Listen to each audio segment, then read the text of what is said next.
Good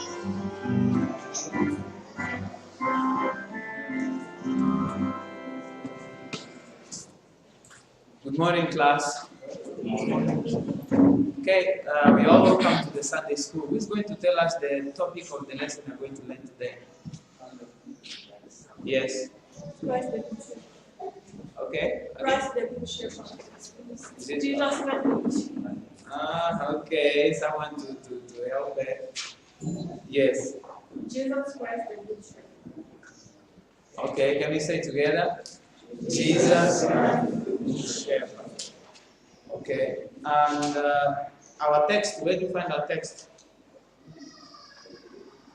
Yes, Pastor.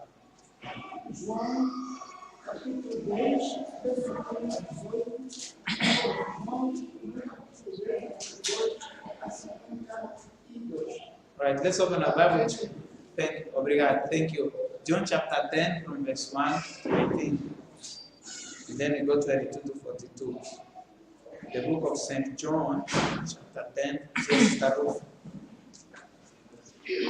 John chapter 10, verse 1. Verily, verily, I say unto you, he that entereth not by the door into the sheepfold, but climbeth up some other way, the same is the thief and the robber. Verse 2. But he that entereth in by the door is the shepherd of the sheep. 3. The king, the porter openeth, and the sheep hear his voice, and he calleth his own sheep by name, and leadeth them out. 4. And then he putteth forth his own sheep to dwell before them, and the sheep follow him, for they know his voice. 5. And a stranger they will not follow, but will flee from him, for they know not the voice of strangers. 6. These parables spake Jesus unto them, but they understood not what things they were, which he spake unto them. 7, somebody else? Yes. Verse 7. Then said Jesus unto them again, Verily, verily, I say unto you, I am the door of the sheep. All that ever came before me are thieves and robbers, but the sheep did not hear them. I am the door. By me, if any man enter in, he shall be saved, and shall go in and out, and find pasture. Verse 10. The thief cometh not but to steal, and to kill, and to destroy. I am come that they might have life, and that they might have it more abundantly. 11. I am the good shepherd. The good shepherd giveth his life for the sheep. But he that is an hireling, and not the shepherd, whose own the sheep are not, seeth the wolf coming, and leaveth the sheep, and fleeth, and the wolf catcheth them, and scattereth the sheep. Verse 13. The hireling fleeth, because he is an hireling, and careth not for the sheep. 14, somebody else? 14, yes, ma'am. 14. I am the good shepherd, and to know my sheep, and are known of mine. As the Father knoweth me, even so know I the Father, and I lay down my life for the sheep. And other sheep I have, which are not of this fold, them also I must bring, and they shall hear my voice, and there shall be one fold and one shepherd. Therefore does my Father love me, because I lay down my life, that I may take it again. Thank you. Chapter 20, verse 22, chapter 10. Yes, Sister Bunny. And it was at Jerusalem the feast of dedication, and it was winter. 23. And Jesus walked in the temple of Solomon's porch. 24. Then came the Jews round about him and said unto him, How long dost thou make us loud? If thou be the Christ, just let me. 25. Jesus answered them, I told you, and you believe not. The works that I do in my Father's name, they bear witness to me.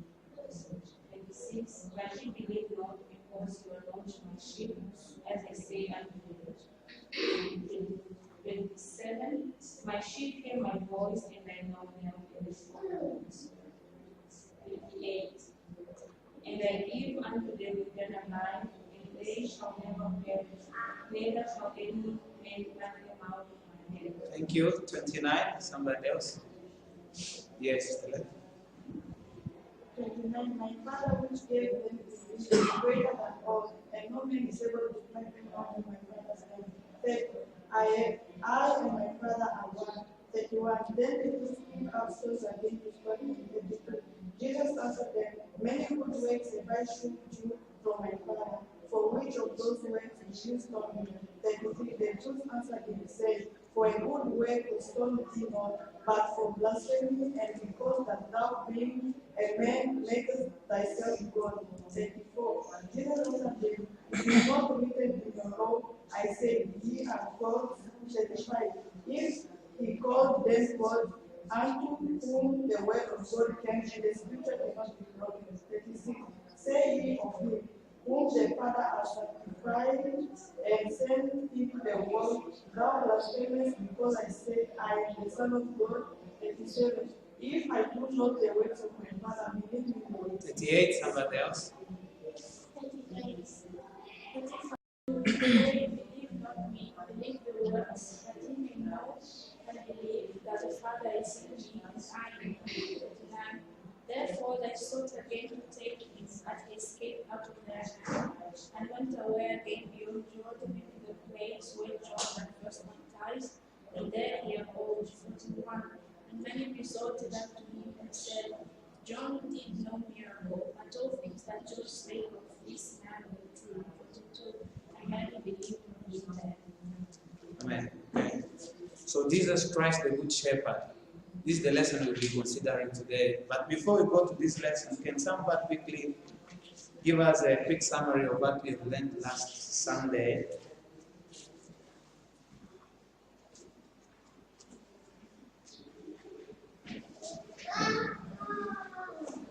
Yes, brother. Last Sunday we learned about the death of Moses. In that lesson, we were told that before Moses died, or after Moses died, the devil contended for his body. But one lesson that I took particularly in that lesson is that a great leader, a true leader, is one who always gives a successor when it's not good. So that really challenged me because we are leaders of different respects, and sometimes we get worried. If I'm not here, who will take care of that? So I think that puts responsibility on each one of us to groom potential leaders while we are still able to. And then when we know what we see goes. All right, thank you. So last week we learned about Moses, the death of Moses. We saw how he was as an intercessor of the people and did so many things that he has done. We know that he missed the promised land, but thank God, obviously, he didn't miss the heavenly Canaan. And the Lord bless us. So today, by the grace of God, we are talking about Jesus, the Good Shepherd. The main concept of our lesson of today is Jesus is the Good Shepherd, and he gave his life for our salvation. If we choose to be in his love, he can keep us till the end. In other words, Jesus is a good shepherd because he died for us. And if we are willing to follow him, he will be able to keep us up to the end. Jesus Christ, we know who is he now. Learning about Jesus, the good shepherd, apart from the point our main concept gave us, why do we say Jesus is a good shepherd? Before we start, let's... Yes. Or before we go about talking about Jesus as the good shepherd, how many of you guys know shepherds? How many of you? I believe everyone knows a shepherd. What can you say about the shepherd, an ordinary shepherd? Yes, Ruth. The shepherd takes his flock to where they can find food, they can find water, where they can find shade, where they can sleep. Yes, thank you. Yes, what again is Melfi? Usually a shepherd is armed with a a rod or a staff to correct the sheep when they go wrong and also to protect them. To protect them. Yes. What again? Yes, ma'am. I was watching TV during the week in another country, I think my nation. The sheep were so many in the desert, in the bush, in the hills, but the shepherd was the one in the front. And they were all following. He knew where to guide them. He knew where there was water. So he was following them and they were following them. That's the teaching. All right, thank you. Yes. Yes, Gustavo. Anyone was saying the shepherd has the responsibility to bring the sheep safely to the end of the day. End of the day, thank you. So we have spoke about the responsibility of the ordinary shepherd and how about the sheep, because shepherds are so many, and some tender sheep, some tender goats, some tender cattle, some tender any other kinds of animals, some even donkeys and so on. But we are talking about a shepherd of the sheep. Now, what can we say about the sheep? About this animal sheep?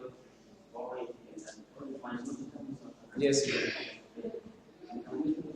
They were following the leader, the shepherd, anywhere he went. And at times, when they say the leader, the shepherd, makes a voice to understand, Yes. they quickly run back. If he doesn't, then the shepherd will use the rod once he sees the rod to understand. Yes, thank you. So naturally, shepherds, sheep, like any other animal, are led by instincts, which are natural tendency for them to behave in the way they behave. And sheep, comparing a sheep, let's contrast between a sheep and a goat. We know that the goat is stubborn. Even drivers know it when they are driving. They are very careful if they saw that if they are seeing a goat coming. So we know that the sheep is humble. A sheep is obedient. A sheep is easy to be led. So it's easy for the sheep to obey any kind of shepherd. That's why I'm talking about Jesus, the good shepherd. Sheep can follow any kind of shepherd. What will determine where they'll go is about the shepherd that is leading them. So we are talking about Jesus being the shepherd of the sheep. So Jesus is not the shepherd of the goats. He's rather the shepherd of the sheep. So that is telling us that our attitude as sheep of God, or when we are dealing with Jesus Christ, should be as a sheep. In other words, we should be humble, we should be obedient, we should naturally follow Jesus Christ, for He is our good shepherd. There are so many core issues. There are about 5. We're gonna go one by one. But before we're gonna proceed with our items, we are speaking about Jesus as being the good shepherd. Let's read in Psalm chapter 23 from verse 1 to verse 6. There we're going to see how Jesus is indeed our shepherd and what are those qualities that Jesus shows as a good shepherd. Yes, someone who has not read to read for us. Psalm chapter 23. Yes, ma'am, thank you.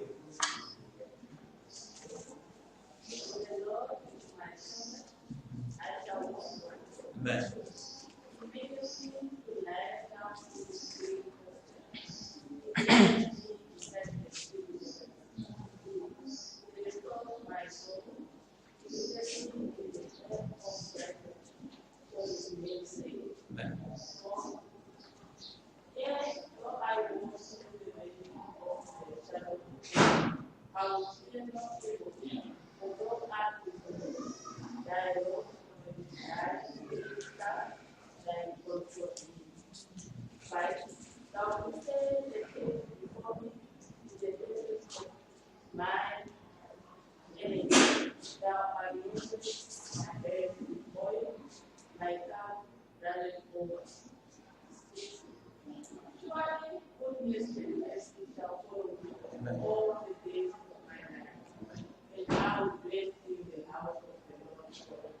Amen. Thank you. That is the David talking about God, talking about Jesus Christ and saying, the Lord is my shepherd. And here we can read why is the Lord is our shepherd, or is a good shepherd. Number one, he talks about He leadeth me in green pasture. That is provision. We say that a shepherd provides for his sheep. Jesus here is providing us with food, with green pasture. That means contentment. In other words, Jesus will feed us. And he said also that he leadeth me in still waters. Still waters. That means Jesus will give us peace. In the midst of troubled waters, in the midst of problem, Jesus will be with us. So we talk about provisions. And also he said, he leadeth me. In other words, as a good shepherd, Jesus here is showing us leadership. Jesus is our leader. Of course, God has given us pastors and ministers which are overseeing the work of God, but our leader number one is Jesus Christ. And he leads us into the path of righteousness. That's why we must be obedient. Jesus will never leave us, he will never lead us to sin. He said he will lead us in the path of righteousness. Why? Because he knows the way. Because he is the way. And the Lord be with us. He restored my soul. As a good shepherd, Jesus will do what? He will restore our soul. And protection. Protection. And we saw also security. And most importantly, discipline. A good shepherd is one that takes good care of the sheep. If a sheep is misbehaving, he'll just use the rod to discipline the sheep. So if we discipline ourselves, there is no need for Jesus to discipline us. But if we don't, he's a good father. He's not an indulgent father, because an indulgent father will bring forth spoiled child. Jesus cares for us. That's why he disciplines us.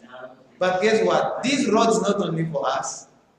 If the wolf is trying to come and snatch any of us, Jesus will still use this rod to rebuke it, to destroy it. So the staff is to discipline us, but the staff is also to rebuke any potential predator that is trying to take us away from the grace of God.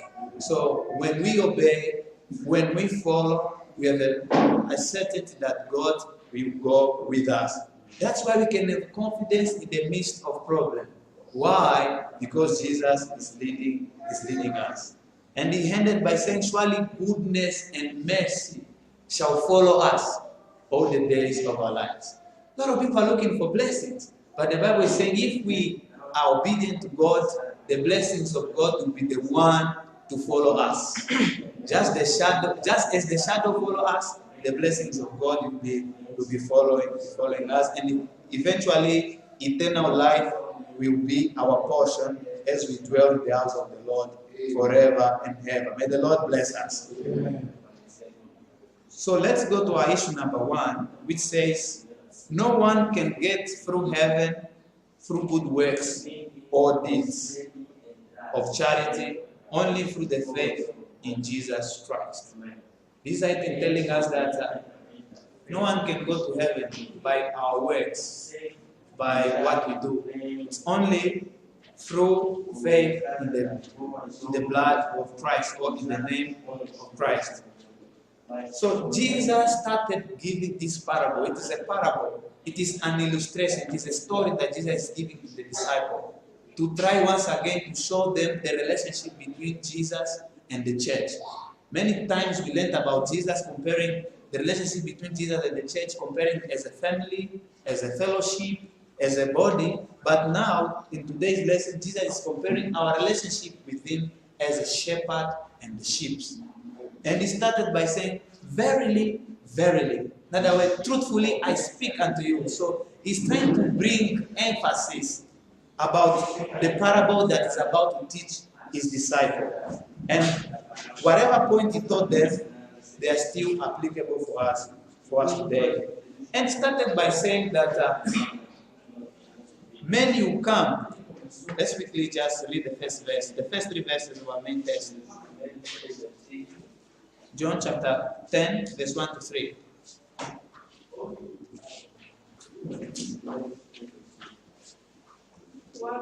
Verily, verily, I say unto you, he that entereth not by the door into the sheepfold, but climbeth up some other way, the same is a thief and a robber. But he that entered in by the door is a shepherd in the sheep. To him the porter opened, and the sheep heard his voice, and he called his own sheep by name and leaded them out. Thank you. So, the way to the gospel, the way to the kingdom is through the door.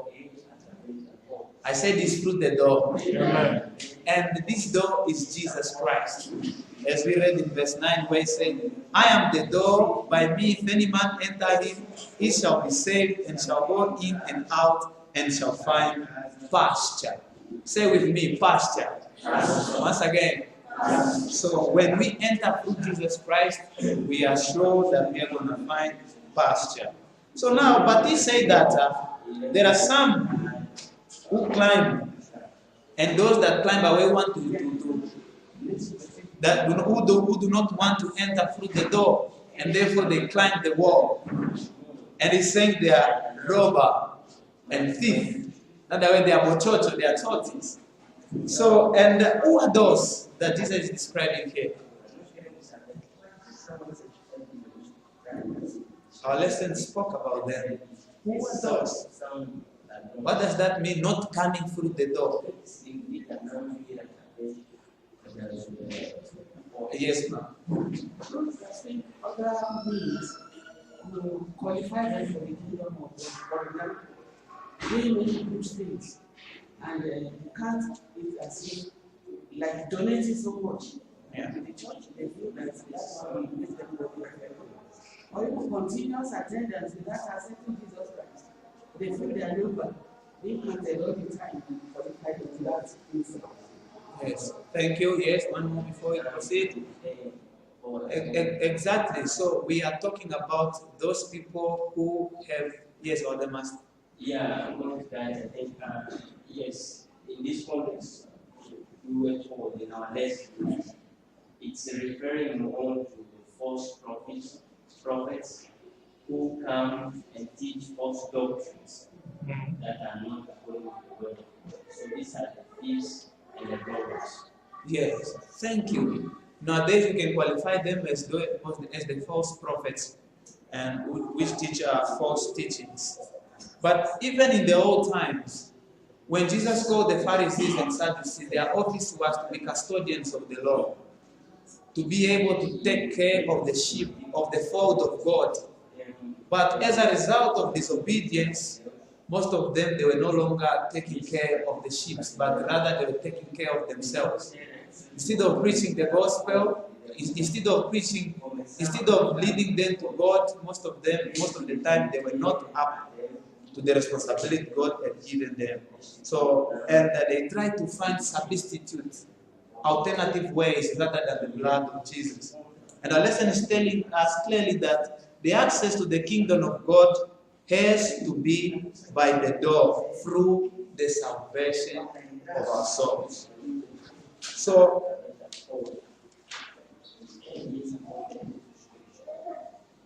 and those who try to come to God without repentance and without being born again are climbing some other way. In other words, the only way to God is through repentance, the only way to the kingdom of God, or the only way to the fold of God is through salvation. That's why we need to know the way, we need to know the truth which comes from the word of God, and when we know it, we can have eternal life. So Jesus is the way, the truth, and life. And not any good works we can do. Let's read quickly Ephesians chapter 2, verse 8. Ephesians chapter 2, verse 8.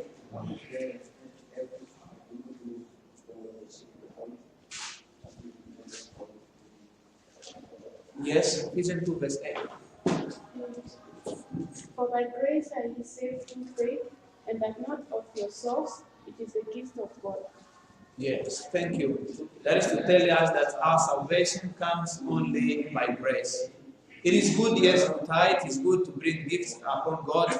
And as we do that, of course, God will bless us. But we should put priority first. Seeking the kingdom of God and all His righteousness, and all other things shall be added unto us. So those people who leave out the blood of Jesus and find other way to bring salvation, they are the ones that we call false prophets, which bring false teachings. So, but it's important for us to see in verse 2, or better, the verse 3. It says, when Jesus is coming with the sheep, the porter openeth, and the sheep hear his voice, and he calleth his own sheep by name, and he leadeth them out. Who is this porter?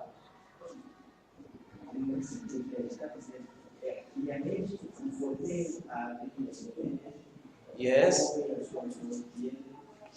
There's the porter, there's the shepherd, and there are the sheep coming. Yes.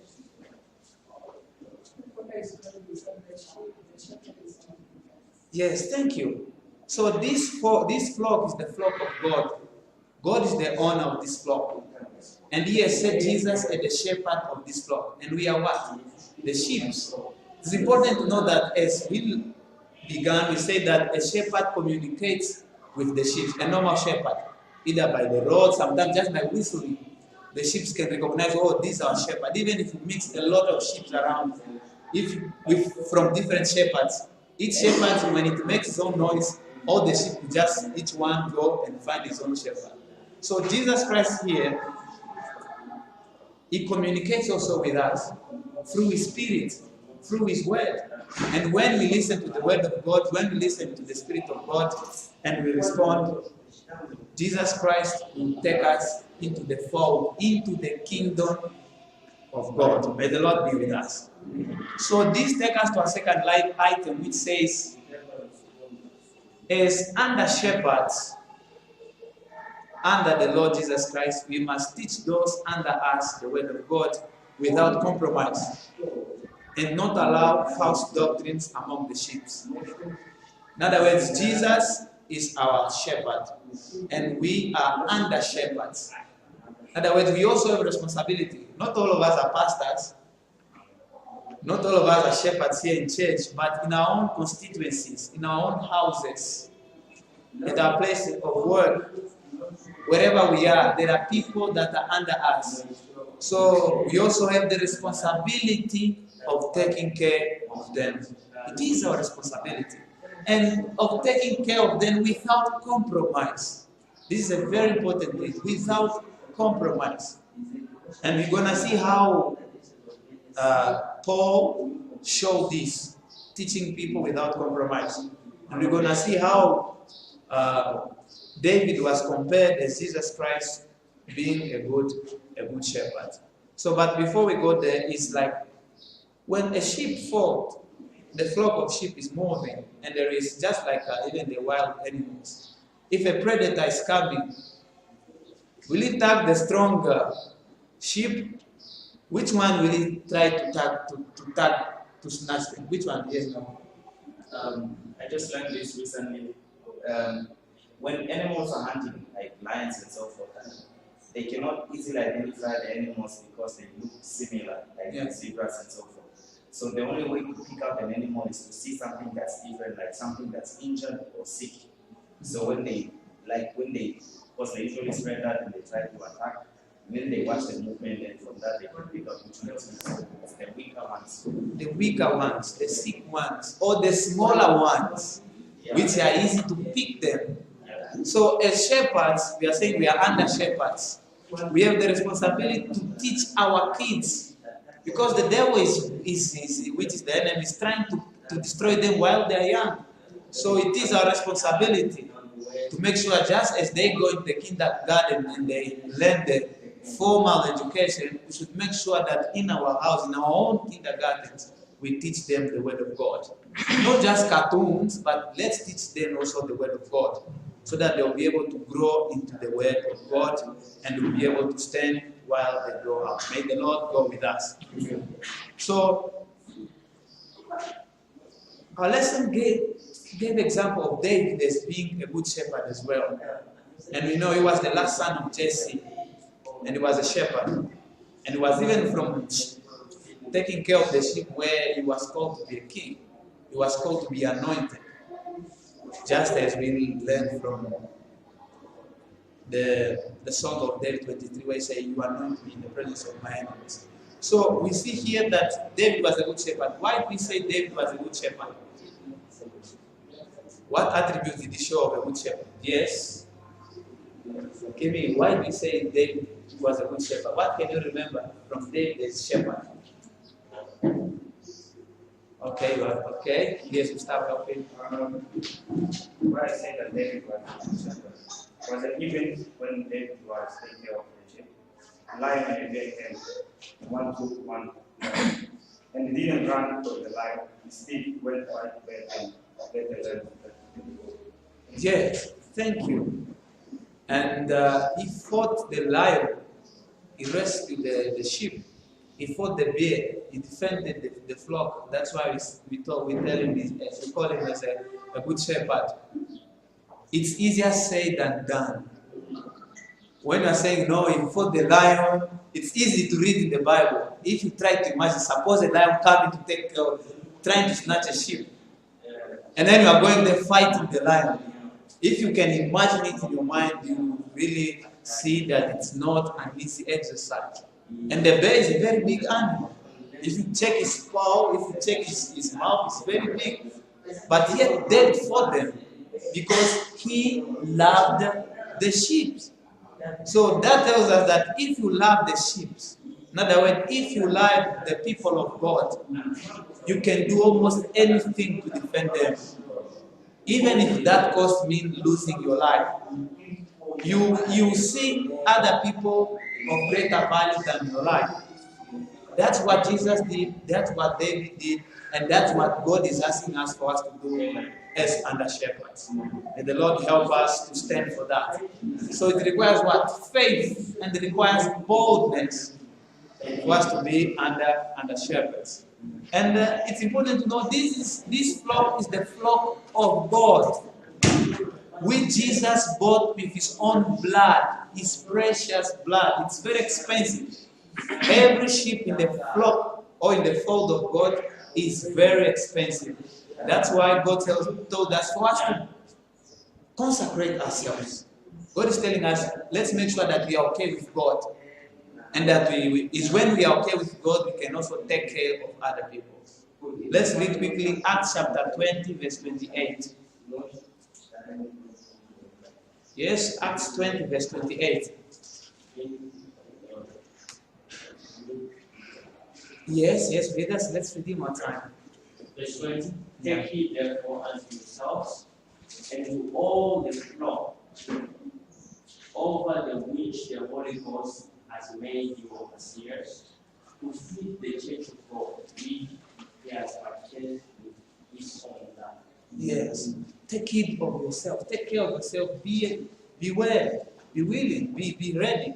Not only for you, but for the others. Because it's when you are well, you can help others also to be well. So that's the responsibility that God has bestowed upon us. To make sure that we are on par, we are okay with God, so that we can also lead other people to Him. So our lesson talks about the uncompromising spirit of Apostle Paul. We know that Paul was a good disciple, and while he was preaching the gospel, he knew that there would be false prophets, there would be false teachings that would come up after he would leave a place where he had preached the gospel. And therefore he was very careful to meticulously teach the people to follow the word, teach the people to know the word. And our lesson tell us clearly that there was no place for false doctrine in any of Paul's ministry. There was no place for false doctrine in any of Paul's ministry. I think that is what we want also for our own ministries. In our own lives, let's make sure there are no false doctrines. Let's make sure that our life is in line with the word of God. Let's read Galatians chapter 1, verse 8.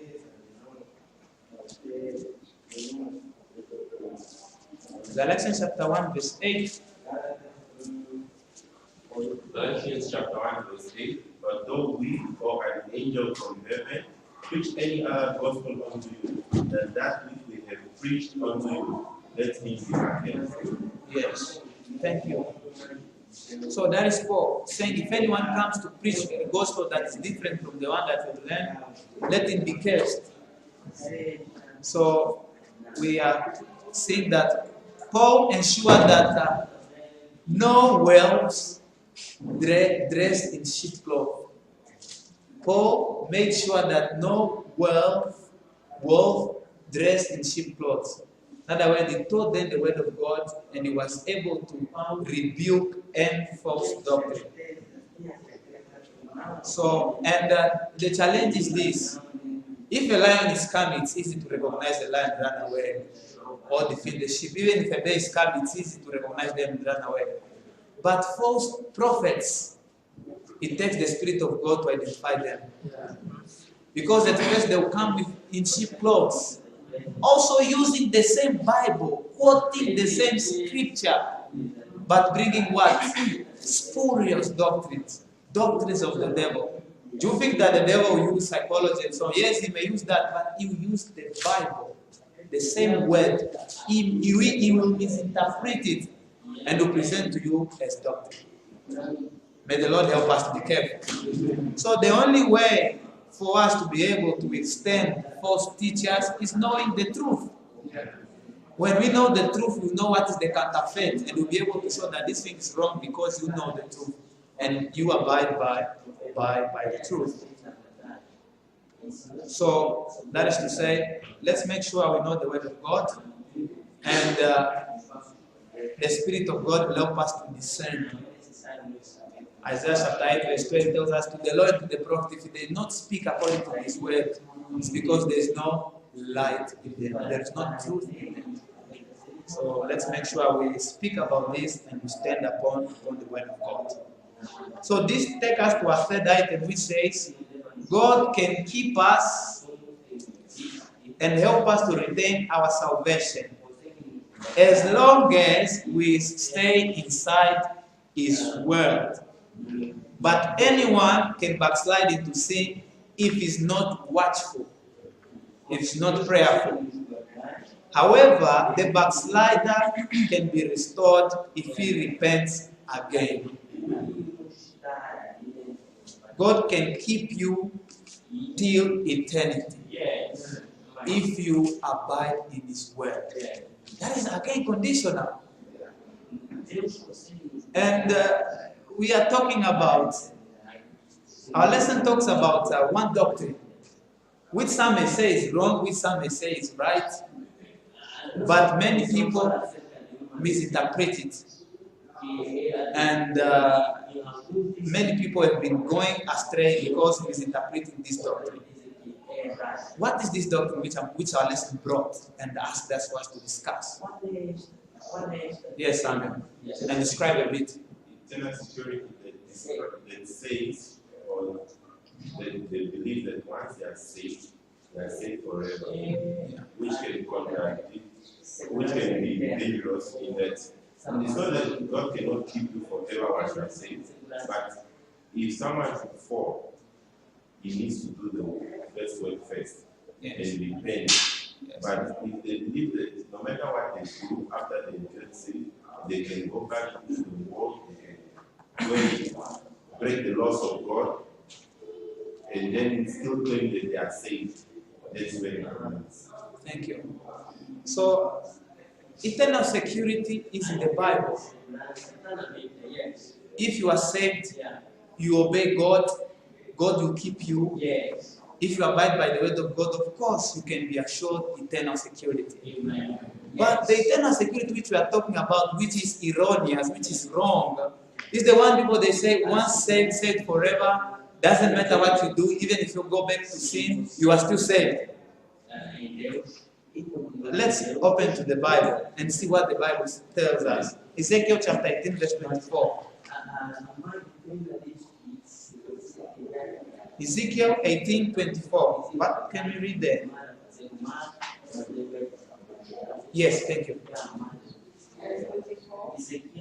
when the righteous turn away from righteousness and committed and do it according to all their communications, that the wicked man shall he live all his righteousness that he has done shall not be mentioned. In his trespass that he trespassed, and in his sin that he had sinned, in them shall he die. Yes, thank you. So once saved, saved forever only if you abide by the word of God. Yeah. Romans 6, 1 and 2. Yes. 1 and 2, yes. Let's read Romans 6, 1 and 2. Romans chapter 6, verse 1. What shall we say then? Shall we continue in sin that grace may abound? 2. God forbid. How shall we that are dead in sin live any longer herein? Shall we continue in sin that grace may abound? No. You say what? God forbid. What does it say?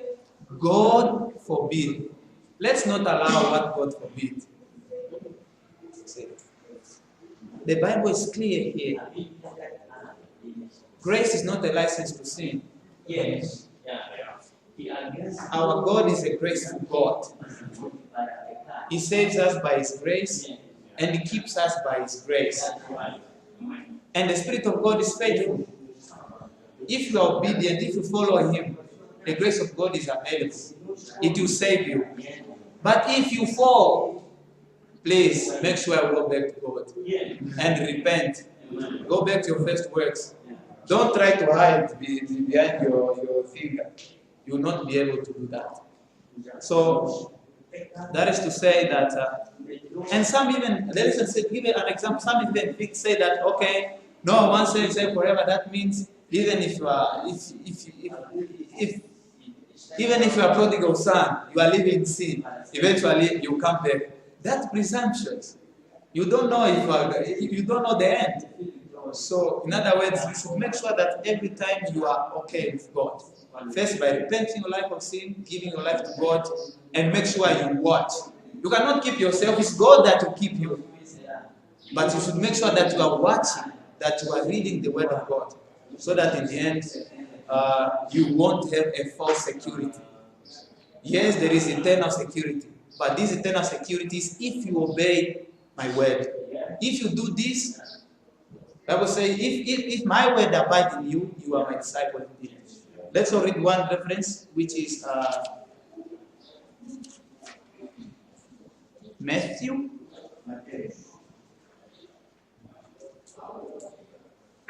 Chapter 10, verse 22.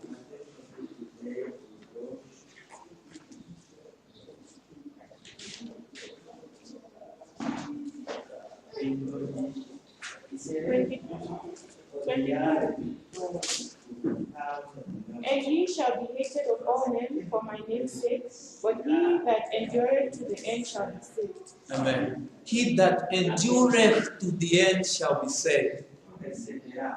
So once we are saved and we remain God and we endure continually to the end, then we will be eternally secure. That is the security that God is talking about. Not that you are saved and then you go to sin and you are still claiming salvation. No, that is a false security. God is able to keep us and will surely keep us from the uttermost to the uttermost. And the Lord go with us.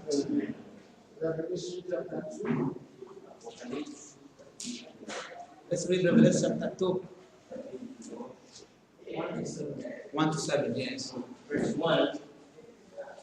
And the angel of the church of Ephesus writes, his name says, he that holdeth the 7 stars in his right hand, who walketh in the midst of the 7 golden candlesticks.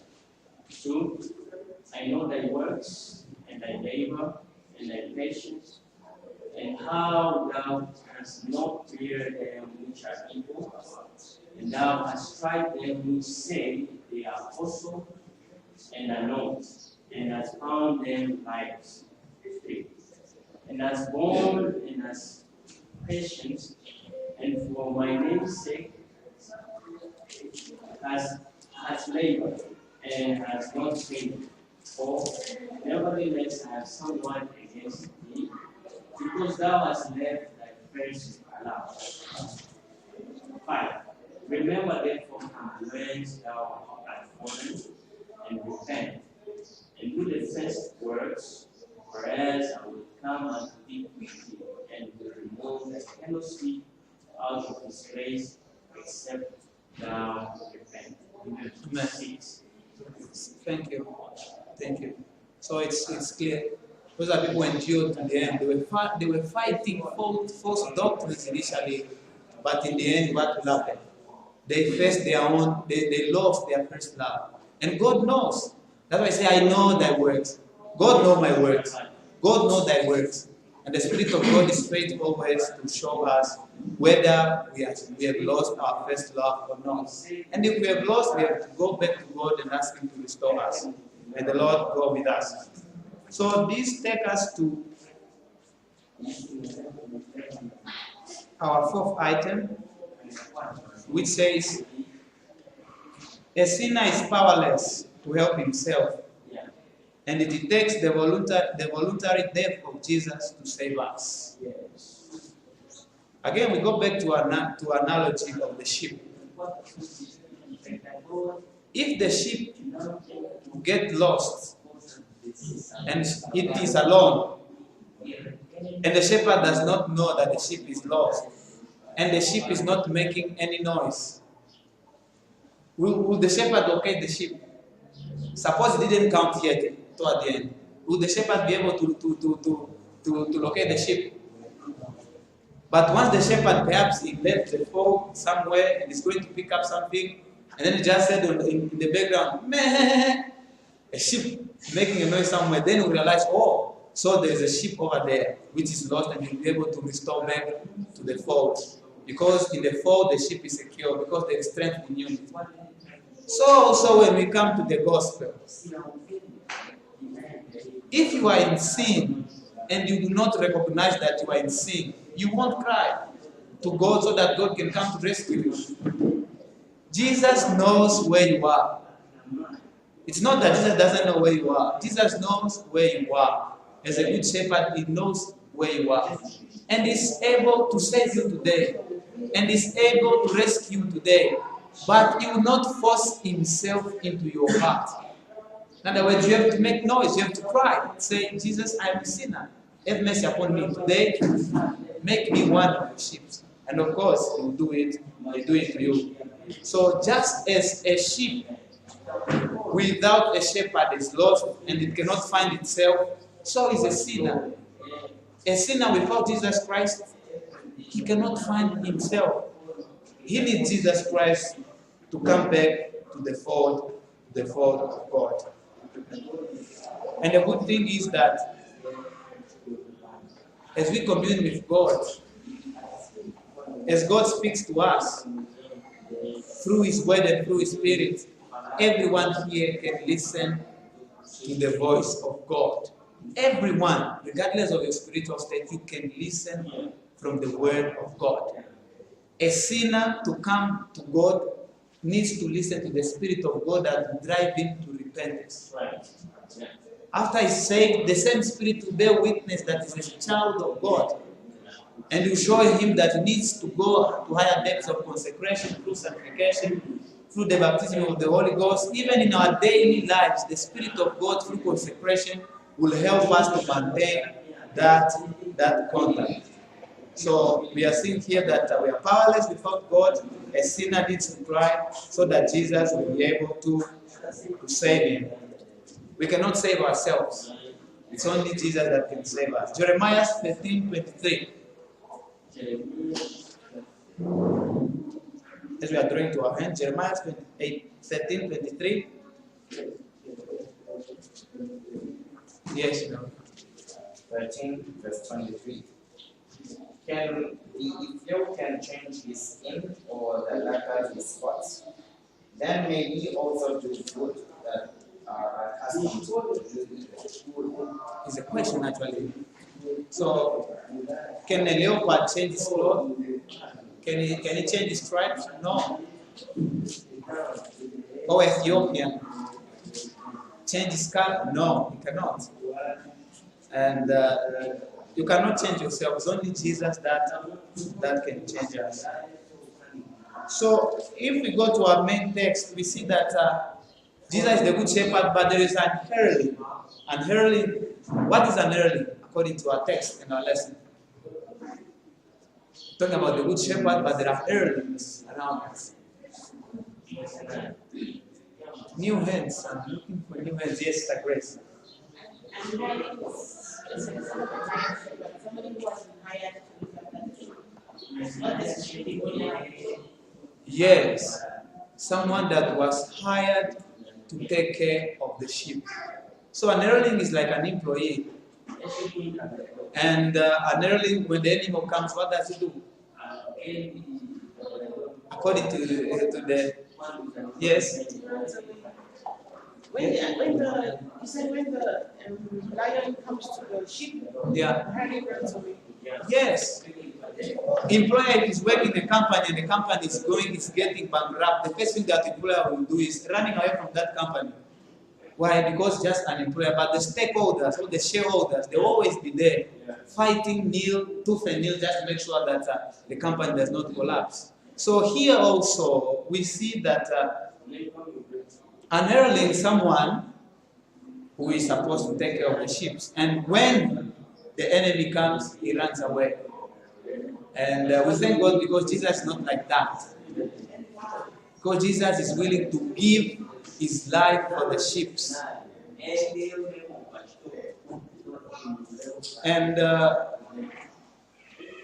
we thank God because here we see that when a sheep is in God, he can be assured that he will be able to have eternal life. So this takes us to our last item, which is Jesus, the Good Shepherd, loves every human being and will save them irrespective of race, country, or origin. But before we go there, we say that there is a robber and there is a thief. And what is the mission of the robber and the thief? Yes, you are talking about the Good Shepherd, but let's know that there are people there, or there is especially one who is in the business of trying to snag the sheep. And as a Good Shepherd, we should know how to be able to fight back, because if we know how the enemy attacks, we'll be able to defend ourselves better. What is the mission of the devil? And then the mission of Jesus Christ in counteracting the mission of the devil. Yes. Yes, Tapuitana. Steal, kill, and destroy. Yes, Sister Kemi.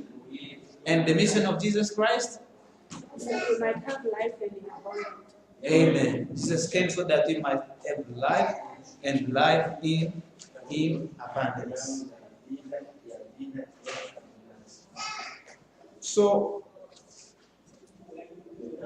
Jesus, when he was giving this parable, he said that when he looked at the people, he was moved with compassion because the people were like sheep without shepherds. Sheep without shepherds. And that's why they lived anyhow. Because the ones that were in charge there, they were not doing their job correctly. Why? Because they were far away from the love of God. But with Jesus Christ, we know he came. When Jesus came, for the first time, did he came first of all for the whole world? Yes, Samuel. Jesus came first for his own. Yes. For the Jewish people, but then they rejected him, did not believe him. Yes, he came for the Jews, but the Jews did not believe him. But John chapter 1 verse 12 tells us that as many as received them, to them God gave them power to be called the sons of God. In other words, God today is calling us, all of us, regardless of your tribe, whether you are of Vambo or you are of Aerero, whether you are Nama, Damara, or Shimbundu, regardless of your tribe, regardless of your previous background. If you are Yoruba or Igbo, God is calling everyone, white or black. The gospel is for everyone. And we know, like in a sheep flock, you find that all the sheep are different. They might be all of them are sheep, but some have stripes, some have different people, different colors. So in the gospel also it's like that. God is calling different sheep from different countries. And praise God, because there is a great day coming. When Jesus comes, he will now separate the sheep from the goats. And praise that when Jesus comes, you may be found among the sheep. I may be found among the sheep. Regardless of my color, regardless of my social status, when I die, I praise that when Jesus comes, we will be able to be identified with those people who have followed the Lord up to the end. So, in conclusion, Jesus is the Good Shepherd, and he has the power to keep us up to everlasting life, as long as we obey God and we keep close to him. And there's a challenge that the lesson gives us. Are you prepared to follow the shepherd? Said, my sheep hear my voice and they follow me. Do you hear God's voice? I believe everyone hears God's voice. But are you following the Lord? That is the challenge now. Because the sinner listens to the word of God that you must repent. But are you following God? One thing is hearing the word of God, and the other thing is following God. And one of the role of a shepherd, if we say, is leadership, is leading the sheep. He's leading us, but are we following him?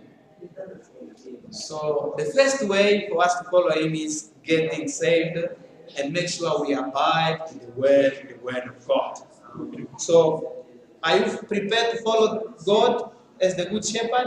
If you are not, then be saved. If you are saved, continue saved. This is the end of our lesson.